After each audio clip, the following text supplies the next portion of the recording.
Hello students, स्वागत है आप सभी का अपना यूट्यूब चैनल आइकॉनिक स्टूडेंट्स पे। मैं सूरज कुमार आप सभी का एक बार पुनः स्वागत करता हूँ। बच्चों, अगर आप मेरे बारे में जानना चाहें तो यहाँ आप मेरे बारे में जानकारी प्राप्त कर सकते हैं। जैसा कि आप सभी को पता है बच्चों कि हमारा उद्देश्य क्या है। हमारा उद्देश्य यही है कि अब हर एक बोर्ड एग्ज़ाम के बच्चे क्या करेंगे तो होंगे अब आसान शब्दों में, आसान से आसान चीज़ों से अब पास होंगे। क्योंकि अब क्या हो गया है कि बोर्ड एग्ज़ाम पास करना आसान इसलिए होगा, आपके पास आ चुका है अब आइकॉनिक स्टूडेंट्स का टीम, जो कि एक बेहतर लेक्चर के माध्यम से आपको आपका लक्ष्य की ओर पहुंचाएगा। आप किसी भी बोर्ड का एग्ज़ाम का प्रिपरेशन कर रहे हो तो बिल्कुल आप घबराइएगा नहीं। चाहे आप सीबीएसई का कर रहे हो या फिर बीएसई अर्थात बिहार बोर्ड का कर रहे हो या किसी भी राज्य के बोर्ड एग्ज़ाम का तैयारी कर रहे हो, ओपन बोर्ड का तैयारी कर रहे हो, किसी भी बोर्ड एग्ज़ाम होना चाहिए, बस आपको यहाँ पे सभी का सिलेबस कवर करवाया जाएगा। 10th प्लस 12th जो भी आप कर रहे हो पूरा सिलेबस कवर यहाँ पे करवाया जाएगा। एक एक चीज़ आपको, एक एक चैप्टर, एक एक टॉपिक आपको पढ़ाया जाएगा लेक्चर के माध्यम से। और लेक्चर समाप्त होने के तुरंत बाद आपको बच्चे नोट्स यहाँ वो भी निःशुल्क अवेलेबल करवाया जाएगा। अब बताइए कि अब कैसे बच्चा को डर होना चाहिए। अब बोर्ड एग्ज़ाम में पास होने का कोई भी खतरा नहीं है, ठीक है। थोड़ा सा भी आपको बोर्ड एग्ज़ाम में पास होने का थोड़ा सा भी प्रॉब्लम नहीं लेना है, बस आपको पास होना है तो होना है। वो कैसे होना है तो आप बस इस आइकॉनिक स्टूडेंट से जुड़े रहिए। यहाँ पे आपको सब कुछ बताया जाएगा, पूरा डिटेल, पूरा मार्गदर्शन दिया जाएगा। उन सभी बच्चों को बताइए, उन सभी बच्चों को समझाइए जो बोर्ड एग्ज़ाम से डरते हैं, जो कहते हैं कि अब बोर्ड एग्ज़ाम आने वाला है या बोर्ड एग्ज़ाम का अब हम लोग बोर्ड एग्ज़ाम देने वाले हैं, तरह तरह के सवाल जो करते हैं, उन सभी बच्चों को इस प्लेटफॉर्म के माध्यम से जोड़िए। पर्सनली उन्हीं बच्चों के लिए प्लेटफॉर्म बनाया गया है जो बच्चे बोर्ड एग्ज़ाम से डरते हैं, ठीक है। तो चलिए हम लोग आगे अगर बात करें बच्चे, तो आगे है हम लोग इस चैप्टर का अध्ययन कर रहे थे हिंद चीन में राष्ट्रवाद, या फिर हम लोग कह लें तो इंडो चाइना में उपनिवेशवाद या राष्ट्रवाद, ठीक है।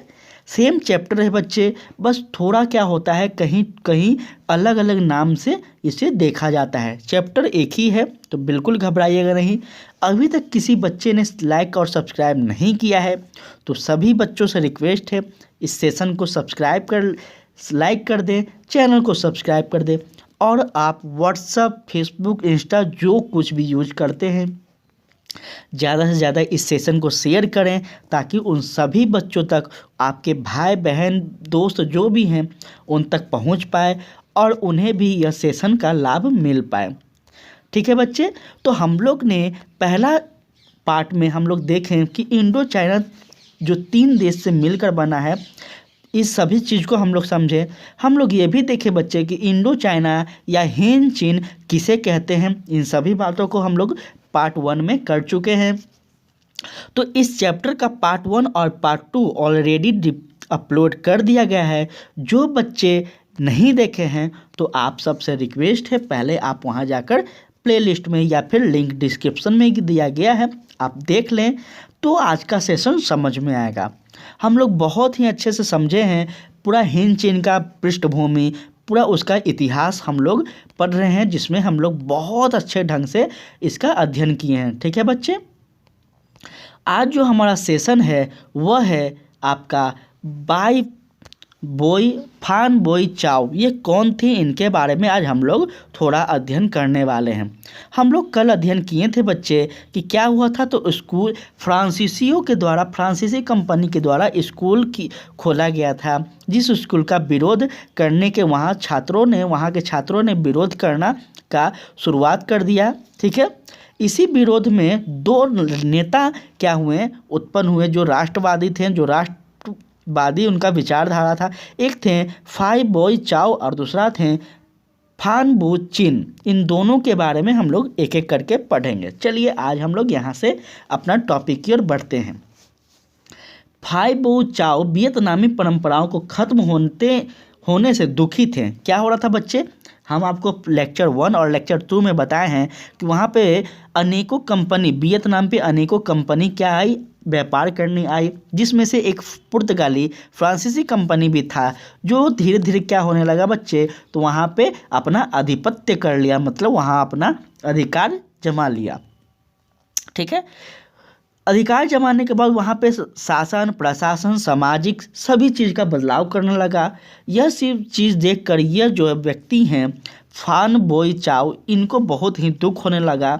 ठीक है, उन पर कम्युनिस्टवाद का गहरा प्रभाव था। हम आपको चैप्टर 1 में बहुत ही अच्छे ढंग से पढ़ा चुके हैं बाबू, तो कम्युनिस्टवाद क्या होते हैं। तो प्लीज़ आप चैप्टर 1, चैप्टर 2 ये सब देखे होंगे। अगर नहीं देखे हैं तो आप प्लेलिस्ट में जाकर देखिएगा। हम बहुत ही अच्छे से इस पर बात किए हैं, कम्युनिस्टवाद क्या होते हैं, फांसीवाद क्या होते हैं, इन सभी तरह के एक विचारधारा होते हैं। 1903 ईस्वी में इन्होंने रेवोल्यूशनरी सोसाइटी, जिसे चाइनीज में अगर कहा जाए तो दुई तान होई, ठीक है, रेवोल्यूशनरी सोसाइटी नामक पार्टी का गठन किया। किसने किया बाबू, तो फान बोई चाओ ने किया। अगर पूछ दिया जाए फान बोई चाओ का पार्टी का नाम क्या है जी, तो बताइएगा आप रेवोल्यूशनरी सोसाइटी या फिर दुई तान चाओ हाउ। थोड़ा सा चाइनीज़ नाम है बच्चे, तो घबराइएगा नहीं, टेंशन मत लीजिएगा, 2-3 बार पढ़िएगा, याद हो जाएगा। थोड़ा हम भी यहाँ पे गड़बड़ा रहे हैं, क्योंकि थोड़ा चाइनीज़ नाम बोलने में, चाइना का लोगों का पता है ना आपका नाम कैसा होता है, चाइना का, जापान का, तो इसीलिए हम आपको पहला लेक्चर में बताए थे कि वहाँ पे क्या था, तो हिंद चीन क्यों नाम पड़ा, ये सब चीज़ बताए थे कि वहाँ पे चाइना और कुछ भारतीयों का प्रभाव था, इसलिए हिंद चीन नाम पड़ा। तो ये सब चीज़ आप पहले लेक्चर में देख लीजिएगा, काफ़ी इंपॉर्टेंट है। उसके बाद क्या हुआ बच्चे, जब पार्टी का गठन हो गया तो उपनिवेशवादी विरोध आंदोलन अहम बन गया तथा इस दल के जितने भी अध्यक्ष थे वो क्या थे, न्युनगन राजवंश के राजकुमार तथा कुआंग दे को बनाया गया। जो इस दल के जो नेता थे बच्चे, उस किसे बनाया गया, तो एक न्युगन, क्या है यहाँ पे देखिएगा, न्युगेन राजवंश और राजकुमार उंगांग को बनाया गया। ठीक है, अब है दूसरा व्यक्ति जो है फान चू त्रिह। ठीक है, फान चू त्रि, इनका अगर देखा जाए तो 1871 से 1926 तक का इनका काल देखा जाता है। वियतनाम में राष्ट्रवादी नेता यह थे, वियतनाम का एक राष्ट्रवादी यह भी नेता थे। ये फान बोई चाओ के विचारों से असहमत थे। ठीक है, जैसा कि हम लोग पिछले लेक्चर में हम लोग बात किए कि दोनों व्यक्ति जो थे, यह फान चू चित्र और यह फान बो चाओ, ये दोनों व्यक्ति राष्ट्रवादी थे, परंतु इन दोनों का विचार मेल नहीं खाता था।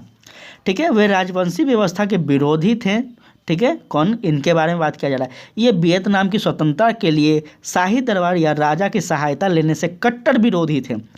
ठीक है, फान बोई चाओ क्या किए, फान बोई चाओ किए कि यहाँ पे राजवंशों का सहायता लिए, लेकिन यह राजवंश का सहायता नहीं लेना चाहते थे। वह एक लोकतांत्रिक गणराज्य की स्थापना करना चाहते थे। ठीक है, अब आते हैं तीसरा, जो कि इस आंदोलन का सबसे महत्वपूर्ण व्यक्ति हैं, हो ची मिन। हिंद चीन आंदोलन में अगर आपसे पूछा जाए कि सबसे महत्वपूर्ण व्यक्ति कौन है, तो इन व्यक्ति का नाम याद रखिएगा, यह आपके एग्ज़ाम में पूछे जाते ही हैं बच्चे, तो इनके बारे में आप जरूर याद रखिएगा। ठीक है, हो ची मिन। इनका अगर काल देखें तो हम लोग 1890 से कब है, तो यहाँ आप देखिए। ठीक है, आगे हम लोग अगर बात करते हैं बच्चे, तो आगे है हो ची मिन एक वियतनामी स्वतंत्रता आंदोलन नेता थे, सबसे पहला इंपॉर्टेंट। ठीक है, उनके आरंभिक जीवन के बारे में अधिक जानकारी उपलब्ध नहीं है, क्योंकि वह अपनी निजी पृष्ठभूमि के बारे में बहुत से बातें नहीं करते थे, तथा उनका मूल नाम क्या था बच्चे, तो न्युगेन आई कॉक था। अगर उनका मूल नाम मतलब बचपन का नाम हो ची मिन का बचपन का नाम अगर पूछा जाए आपसे तो यहाँ पे आप याद रखिएगा क्या था नाम, न्यूएन आई कॉक। ठीक है, चलिए आगे हम लोग अगर बात करें तो उनका जन्म मध्य वियतनाम मतलब वियतनाम के मध्य में उनका जन्म हुआ था। हो ची मिन ने पेरिस तथा मॉस्को में शिक्षा प्राप्त किया था। मॉस्को कहाँ है बाबू, तो मॉस्को हम लोग पढ़े थे ना रूस की क्रांति में, तो मॉस्को क्या है, रूस की राजधानी थी। 1910 ईस्वी में कुछ समय के लिए वे शिक्षक हो गए थे। ठीक है, अब जब वो पढ़ने गए थे विदेश तो उसके बाद पढ़ाई करने के बाद कुछ समय के लिए मतलब 1910 ईस्वी की बात की जा रही है, तो कुछ सालों के लिए वो क्या हो गए थे, शिक्षक बन गए थे, टीचर बन गए थे।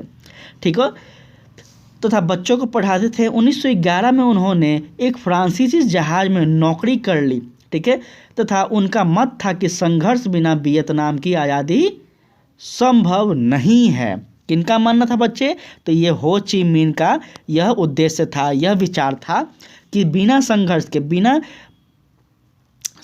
के बिना स्ट्रगल के वियतनाम का स्वतंत्रता आज़ाद नहीं हो सकता है। 1917 ईस्वी में उन्होंने वियतनाम साम्यवादी का एक दल बनाया। ठीक है, क्या दल बनाया याद रखिएगा, तो 1917 ईस्वी में इन्होंने एक दल बनाया। एक दल का मतलब होता है एक समूह, एक ग्रुप बनाया जो कि कौन सा विचारधारा से था बच्चे, तो साम्यवादी विचारधारा को मानता था। बाद में हो ची मिन लेनिन द्वारा स्थापित, हम लोग रूस की क्रांति जब पढ़े थे तो लेनिन की चर्चा किए थे। ठीक है, तो लेनिन के विचारों द्वारा स्थापित कॉमिन्टेर्न के सदस्य बन गए। 1943 में उन्होंने अपना नाम क्या कर दिया, तो निगुन आई कॉक से क्या कर दिया बच्चे, नुग्योन आई कॉक से क्या कर दिया, बदलकर हो ची मिन रख दिया। पहले उनका नाम यही था। ठीक है, पहले उनका नाम क्या था, निगुन आई कॉक ही था। उनका नाम कब बदला गया, तो उनका नाम 1943 ईस्वी के बाद बदलकर हो ची मिन कहा गया। ठीक है, कोई समस्या यहाँ पे बच्चों, अगर आपसे पूछ दिया जाए कि हो ची मिन अपना नाम मूल नाम कब परिवर्तन कर दिए, तो आप याद रखिएगा 1943 ईस्वी में। 3-4 चीज़ हिस्ट्री का जो होता है ना बच्चे, बहुत इंपॉर्टेंट चीज़ होता है।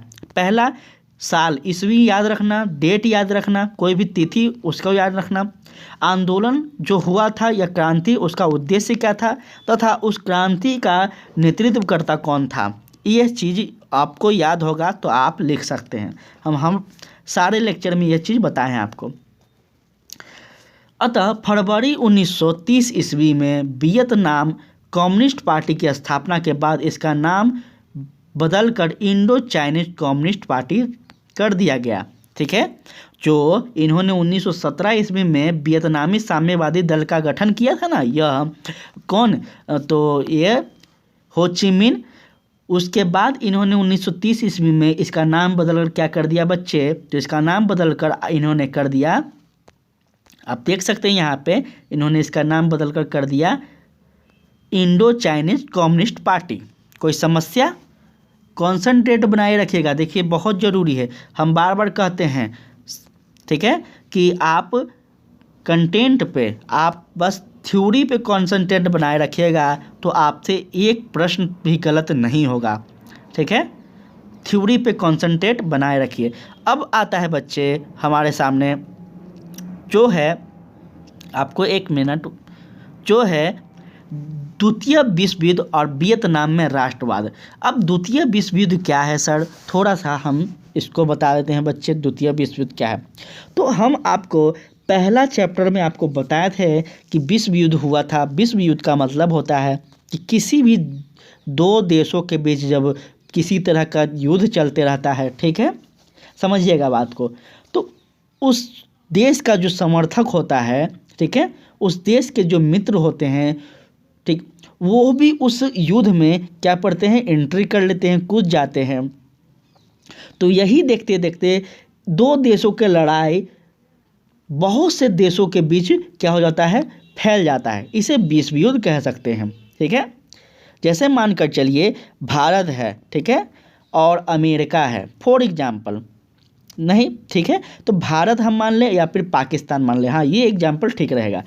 उसका अगर मान कर चले तो पाकिस्तान का सपोर्टर चाइना है, ठीक है। और कौन है बच्चे, तो और भी जो मुस्लिम राष्ट्र हैं वो भी होंगे, कुछ ऐसे राष्ट्र होंगे, अफगानिस्तान, ऐसे ऐसे कुछ फॉर एग्जांपल हम कह रहे हैं। और भारत का जो दोस्त है वो अमेरिका है, रूस है, ये सब है, जापान है, ये सब हैं। तो जब भारत और पाकिस्तान के बीच युद्ध चलता रहेगा तो अगर युद्ध ज़्यादा बढ़ जाए तो फिर क्या होगा, इधर से चाइना इसका सपोर्ट कर देगा, कुछ और भी देश हैं इसका सपोर्ट कर देगा, इधर से भारत का जापान, अमेरिका, रूस ये सब सपोर्ट कर देगा, तो इसे हम विश्व युद्ध कह देंगे। कोई दिक्कत? तो यही विश्व युद्ध है। तो द्वितीय विश्व युद्ध की बात कर जा रहे। अब द्वितीय विश्व युद्ध की बात की जाए तो याद रखिएगा बच्चे आप, द्वितीय विश्व युद्ध 1939 ईस्वी में, याद रखिएगा 1939 से 1945 ईस्वी तक चला था, ठीक है, याद रखिएगा। प्रथम विश्व युद्ध की बात की जाए तो प्रथम विश्व युद्ध 1914 ईस्वी से, याद रखिएगा, सब कॉपी में लिख लीजिएगा, ये सब हम एक्स्ट्रा बताते हैं, ठीक है ना। आपके एग्ज़ाम में नहीं आएगा, आपसे पूछा नहीं जाएगा, लेकिन हमारा बच्चा होने के नाते, हमारे से पढ़ने के नाते हम जो है आपको बेसिक चीज़ और एक कॉन्सेप्ट क्लियर करना चाहते हैं। तो पहला विश्व युद्ध आपको 1914 से कब हुआ था बच्चे, तो 1918 तक चला था। दूसरा विश्व युद्ध 1939 से 1945 तक चला था। कोई दिक्कत? चलिए, तो यही विश्व युद्ध की बात की जा रही है। जो द्वितीय विश्व युद्ध में 1940 ईस्वी में जर्मनी ने फ्रांस को पराजित कर दिया, ठीक है। फ्रांस में जर्मन समर्थित सत्ता कायम हो गई तथा एक संधि के तहत जापान को हिंद चीन में फौज भेजने का मौका मिल गया। अब क्या होगा, यहाँ से खेल चालू होगा, यहाँ से वियतनाम का, या फिर हम लोग कह सकते हैं कि हिंद चीन का राष्ट्रवाद अब उदय होगा, ठीक है। अब इसके पास शक्ति वास्तविक में होगी। क्या हुआ, जब विश्व युद्ध चल रहा था तो जर्मनी जो है, जर्मनी ने फ्रांस को पराजित कर दिया, ठीक है। पराजित हो जाने के बाद फ्रांस में जर्मन का क्या हो गया, आधिपत्य हो गया, उनका भी कहीं न कहीं बोलबाला हो गया। ये हो जाने के बाद जब कोई भी युद्ध जब थमता है तो याद रखिएगा बच्चे, युद्ध थमने का कारण होता है कि किसी दो देशों के बीच समझौता होगा, तभी युद्ध शांत होगा। तो यही समझौता जो हुआ, इसी समझौता या संधि हम कह लें, इस संधि के तहत क्या हुआ कि जापान को हिंद चीन में तथा वियतनाम में फौज भेजने का, अपने आर्मी भेजने का क्या हो गया, मौका मिल गया। अब मौका मिल गया तो मौका का लाभ तो उठाएगा ही लोग। हो ची मिन के नेतृत्व में देश भर में कार्यकर्ताओं ने वियतमी कौन था बाबू, तो वियतनाम स्वतंत्रता लीग एक संगठन था, वियतमी याद रखिएगा, की स्थापना कर पीड़ित किसान तथा अंकित व्यापारी, बुद्धिजीवी सभी को शामिल कर छापा मार युद्ध नीति क्या किया, चालू किया। किसके नेतृत्व में, हो ची मिन के नेतृत्व में, ठीक है, छापा मार युद्ध। चलिए, वियतमी ने गुर्रिल्ला युद्ध का सहारा लेकर क्या किया बच्चे, गुर्रिल्ला युद्ध का सहारा लेकर क्या किया, फ्रांसीसी तथा जापानियों का क्या किया, परेशान किया। गुर्रिल्ला युद्ध को हम समझाते हैं आपको, गुर्रिल्ला युद्ध क्या होता है। एक सेकंड थोड़ा हमको दीजिएगा, हम आपको गुर्रिल्ला युद्ध समझा रहे हैं, ठीक है ना, थोड़ा सा हमको टाइम दीजिए।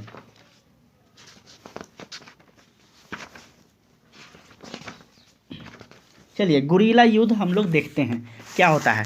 एक कॉपी में पहले आप लिख लीजिएगा कि गुर्रिल्ला युद्ध सर किसे कह रहे हैं। यहाँ पे आप देखिए, यहाँ पे उल्लेख किया गया है गुर्रिल्ला युद्ध का, देखिए यहाँ पे देख रहे हैं ना। अब हम आपको बेसिक चीज़ बता देते हैं, गुर्रिल्ला युद्ध होता क्या है। तो देखिए, लिखिए कॉपी में, अपने कॉपी निकाल लीजिए। गुर्रिल्ला युद्ध क्या है, तो युद्ध की एक पद्धति है, लिख लीजिए, गुर्रिल्ला युद्ध की एक पद्धति है जिसमें पहाड़ी क्षेत्र में छुप कर युद्ध किया जाता है तथा कम सैनिकों पर क्या होता है, कम सैनिक बल होने पर तथा धीरे धीरे दुश्मन को छिपकर क्या करते हैं, अपने क्षेत्र में ले जाया जाता है, ठीक है। अब गुर्रिल्ला युद्ध का तात्पर्य होता है कि अगर आपके पास कम सैनिक है, ठीक है, तब आप गुर्रिल्ला युद्ध का सहारा ले सकते हैं। गुरीला युद्ध का मतलब होता है बच्चे कि आप पहाड़ी क्षेत्र में क्या करते हैं, छुप कर धीरे धीरे आप वार करेंगे और फिर छुप कर उस पर वार करने से पीछे हटते जाएंगे, आप पीछे हटते जाएंगे और जो भी दुश्मन होगा वो आपके आगे आते जाएगा। ठीक है, समझिएगा बात को। जब आगे आते जाएगा धीरे धीरे आप पीछे लाते लाते लाते लाते क्या करिएगा, अपने क्षेत्र में जहाँ आप मजबूत हैं अपने क्षेत्र में ले आइएगा। ठीक है, और अचानक हमला कर दीजिएगा उस पर, दुश्मन पे। इसे गुरिल्ला पद्धति या फिर गुरिल्ला युद्ध कहते हैं। कोई समस्या? तो यही कह रहा है कि वियत मिन्ह ने गुरिल्ला युद्ध का सहारा लेकर फ्रांसीसियों तथा जापानी दोनों को परेशान कर दिया। 2 दिसंबर 1945 ईस्वी को वियतनाम की स्वतंत्रता की घोषणा की गई। याद रखिएगा कि वियतनाम कब स्वतंत्र हुआ, तो 2 सितंबर 1945 ईस्वी को स्वतंत्र हुआ। लोकतांत्रिक गणराज्य की स्थापना हुई। इस सरकार के प्रधान हो ची मिन्ह बनाए गए। कौन बनाए गए बच्चे?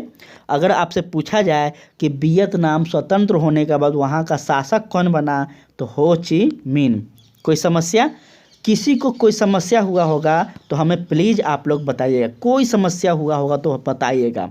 ठीक है, अब है बच्चा आपके सामने फ्रांसीसी महासंघ की योजना। यह क्या है? तो द्वितीय विश्व युद्ध के पश्चात, द्वितीय विश्व युद्ध के बाद साम्राज्यवादी देश फ्रांस और हॉलैंड और अमेरिका दक्षिण पूर्व एशिया में अपने खोए हुए साम्राज्य की पुनः स्थापना के लिए क्या था, तो प्रतिशील हो गया। जो कुछ साम्राज्यवादी देश थे जैसे फ्रांस, हॉलैंड, अमेरिका, ये सब जो उनका अस्तित्व था, जो उनका खोए हुआ साम्राज्य था, जो हार गए थे युद्ध में, उनको वह पाना चाह रहे थे। कौन? तो ये लोग। देखिए आगे हम लोग बात करें तो फ्रांस ने जिस नीति की घोषणा की वह है कुछ निम्न है। चलिए फ्रांस की नीति पे हम लोग बात करते हैं। फ्रांस का पहला था वो था फ्रांस के विशाल साम्राज्य को एक यूनियन के रूप में परिवर्तन करना। देखिए यूनियन का मतलब क्या होता है? संघ। समझिएगा, संघ होता है। फ्रांस के विशाल साम्राज्य को एक यूनियन के रूप में क्या करना? परिवर्तन करना पहला उद्देश्य था। दूसरा था ही चीन की इस फ्रांसीसी महासंघ का एक शासित अंग होगा। क्या होगा बच्चे? जो यह संघ बनाने वाले बात कर रहे हैं, इस संघ का हिंद चीन भी एक क्या होगा? भाग होगा तथा हिंद चीन के विविध सुरक्षित राज्यों एवं कोचिन चीन को मिलाकर एक संघ राज्य बनाया जाएगा। ठीक है, आप यहाँ इमेज के माध्यम से देखिएगा। हिंद चीन संघ विदेशी और सेना पर फ्रांसीसी महासंघ स्वतंत्र रहेगा। देखिए ये दूसरा बात है, पहले वो स्वतंत्र तो नहीं था। अब क्या कहा जा रहा है कि हिंद चीन संघ विदेशी नीति और सेना पर फ्रांसीसी महासंघ से क्या होगा? स्वतंत्र रहेगा। ठीक है, यह क्या है? फ्रांस ने जिस नीति की घोषणा की थी उसका कुछ निम्न बिंदु दिया गया है। अब आपके सामने आता है होनोई समझौता। यह होनोई समझौता हम लोग नेक्स्ट चैप्टर में करेंगे। ठीक है बच्चे, होनोई समझौता आपके लिए बहुत इंपॉर्टेंट होगा, तो यह हम लोग नेक्स्ट चैप्टर में करेंगे। किसी बच्चे को थोड़ा सा समझने में परेशानी हुआ होगा तो आप लोग प्लीज़ बताइएगा, हम 100% प्रयास करते हैं। देखिए थोड़ा सा बच्चे इसमें हम कहाँ कहाँ गड़बड़ा जा रहे हैं ना, या फिर आप भी, तो जैसे हम लोग तो भाई भारतीय हैं सबसे पहला बात, तो थोड़ा सा चाइना वाला यह टाइप का रीजन में आता है यह चैप्टर। ठीक है ना, आप देख रहे होंगे हर जगह चाइनीज़ टाइप का लैंग्वेज, चाइनीज़ टाइप का भाषा, चाइनीज़ टाइप का नाम दिया गया है, तो उसमें थोड़ा गड़बड़ हो जा रहा है। तो इसके लिए आप टेंशन मत लीजिएगा कि सर ऐसे उसे पढ़ दे रहे हैं, थोड़ा गड़बड़ हो जाता है, प्लीज़ घबराइएगा मत। हम आपको समझाने में कोई कसर नहीं छोड़ रहे हैं। ठीक है ना, तो उम्मीद करते हैं कि आप सबको समझ में आया होगा। नहीं समझ में आया होगा तो कमेंट कीजिएगा, जहाँ दिक्कत होगा हम फिर से बता देंगे। हम भागते नहीं हैं मेहनत से, याद रखिएगा। तो जो दिक्कत होगा आप बताइएगा, हम सॉल्यूशन कर देंगे। हाँ, अभी तक चैनल को सब्सक्राइब नहीं किए हैं तो चैनल को सब्सक्राइब कर दीजिए, बेल आइकन ज़रूर दबा लीजिएगा बच्चे। यहाँ हर रोज़ 10 बजे सुबह को और 4 बजे शाम को डेली क्लासेस चलता है, जब तक कि आपका एग्ज़ाम ना हो जाए। तो यहाँ पे आपको किसी भी तरह का कोई समस्या नहीं होगा, आप डेली घर बैठे अपना क्लासेस कर सकते हैं जैसे आप किसी कोचिंग में, किसी क्लासेस में जाकर करते हैं। सुबह शाम दोनों यहाँ पे आपको क्लास मिलेगा।